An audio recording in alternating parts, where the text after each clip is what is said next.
Herkese merhabalar, YouTube kanalıma hoş geldiniz. Bugün sizlere kıyır kıyır yapabileceğiniz en lezzetli elmalı kurabiye tarifim var. Bunun için ilk olarak iç harcı için 5 orta boy elmayı soyup rendeledim. Onu tavaya alıyorum. 1 çay bardağı toz şeker ekleyelim. 1 tatlı kaşığı tereyağı ekliyorum. Elmalar tamamen suyunu çekene kadar pişirelim. Elmalar tamamen suyunu çekti. Bu aşamada 1 silme tatlı kaşığı tarçın ekliyorum. 1 su bardağı dövülmüş ceviz ekleyelim. Harmanlayalım.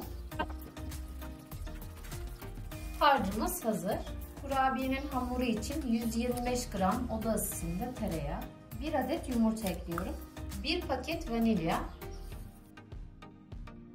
1 çay kaşığı kabartma tozu ekliyorum. 1 tatlı kaşığı sirke ekleyelim. Tam kabartma tozunun üzerine ekliyorum. Yarım çay bardağı nişasta ekleyelim. 1 çay bardağı pudra şekeri. 2 yemek kaşığı yoğurt ekleyelim. Kontrollü şekilde un ekliyorum. Hamurumuzu yoğuralım. Hamuru yoğurdum. Ele yapışmayan yumuşak bir kıvamda. Tam 3 su bardağı un kullandım. Hamurun yarısını yağlı kağıdın üzerine alalım.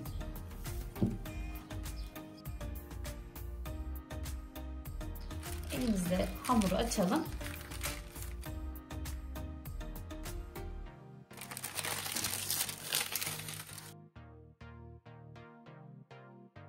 Merdane yardımıyla açmaya devam ediyorum. Olabildiğince ince şekilde açalım. Yağlı kağıdın üzerinde hamurun yarısını olabildiğince ince şekilde açtım.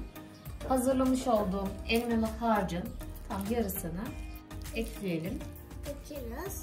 Ara ara eklemeye dikkat edelim daha kolay yayılması için. Bu aşamada hamuru delmemeye dikkat edelim. Elmalı harcı her yere eşit şekilde yayıyorum. Her yerine eşit şekilde yaydım. Bir parmak kalınlığında hamuru keselim. Şimdi kestiğim hamuru bir kenarından dikkatli bir şekilde rulo haline getiriyorum. Yağlı kağıt yerleştirmiş olduğumuz fırın tepsisine alalım.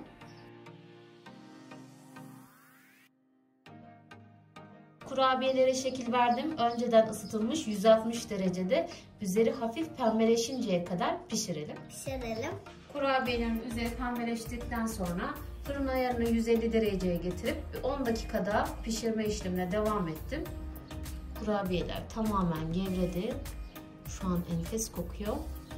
İlk ısısının çıkması için dinlendirelim. Üzerine pudra şekeri serpelim.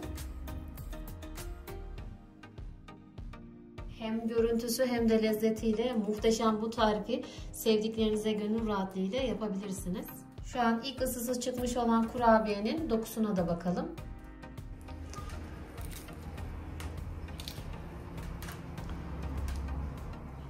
Kıyır kıyır muhteşem bu tarifi sevdiklerinize gönül rahatlığıyla yapabilirsiniz. Videomu buraya kadar izlediyseniz beğenip yorum yapmayı, kanalıma abone olmayı unutmayın lütfen.